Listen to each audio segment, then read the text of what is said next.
Hello friends, मेरा नाम नदीम हैदर है और इस वीडियो के अंदर हम पढ़ेंगे एक्सप्रेसियो यूनिस एस्ट एक्सक्लूसियो अल्टेरियस। देखिए, नेम थोड़ा डिफ़िकल्ट है पर ये मैगज़ीन का नेम आपको याद करना पड़ेगा। एक्सप्रेसियो यूनिस एस्ट एक्सक्लूसियो अल्टेरियस।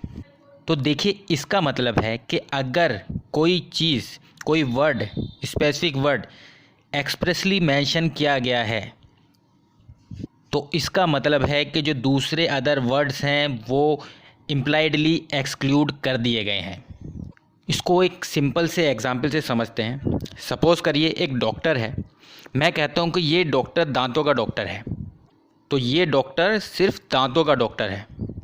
तो मैंने सिर्फ ये एक्सप्रेस करा, या फिर वो डॉक्टर अपनी क्लिनिक के बाहर मतलब बोर्ड लगाता है, होर्डिंग लगाता है और उसमें मेंशन करता है कि वो दांतों का डॉक्टर है। तो जब उसने एक्सप्रेस तरीके से ये चीज़ मेंशन किया कि वो दांतों का डॉक्टर, तो इसका मतलब है कि वो किसी और चीज़ का डॉक्टर नहीं है, वो दूसरी चीज़ों को एक्सक्लूड कर रहा है। मतलब ना ही वो हार्ट का डॉक्टर है, ना ही वो ब्रेन का डॉक्टर है, ना ही किसी और बीमारी से रिलेटेड, किसी और चीज़ों से रिलेटेड वो डॉक्टर है। तो ये जो मैगज़ीन है ये भी यही कहती है कि जब एक वर्ड एक्सप्रेसली इंक्लूड कर दिया जाता है तो वो वर्ड दूसरे अदर वर्ड्स जो हैं उसको इम्प्लाइडली एक्सक्लूड कर देगा। इसको समझने के लिए एक एग्जांपल और ले लेते हैं। अगर कंपनी एक्ट देखेंगे तो कंपनी एक्ट में सेक्शन 149, कंपनी एक्ट 2013 का सेक्शन 149 में लिखा हुआ है कि खाली एक only individual can act as director, मतलब कि जो सिर्फ इंडिविजुअल है वो ही डायरेक्टर बन सकता है कंपनी का। तो यहाँ पर एक्सप्रेसली ये चीज़ मेंशन कर दी गई है कि सिर्फ जो इंडिविजुअल है वो ही डायरेक्टर बन सकता है। मतलब कि जो इम्प्लाइडली ये दूसरी चीज़ों को एक्सक्लूड करता है, मतलब कोई भी पार्टनर, कोई भी या दोस्त, मतलब एक से ज़्यादा लोग, या कोई भी हिंदू अनडिवाइडेड फैमिली या गवर्नमेंट, कोई भी पार्ट जो डायरेक्टर नहीं बन सकती किसी कंपनी का। तो इसका रूल यही है कि अगर किसी एक चीज़ को एक्सप्रेसली मेंशन कर दिया जाता है, एक्सप्रेसली प्रोवाइड कर दिया जाता है, तो जो दूसरी चीज़ें होती हैं वो इम्प्लाइडली एक्सक्लूड कर दी जाती हैं।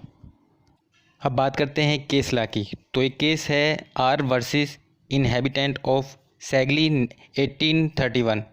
तो इस केस में क्या था? इस केस में ये था कि पुअर रिलीफ एक्ट था एक 1601 में।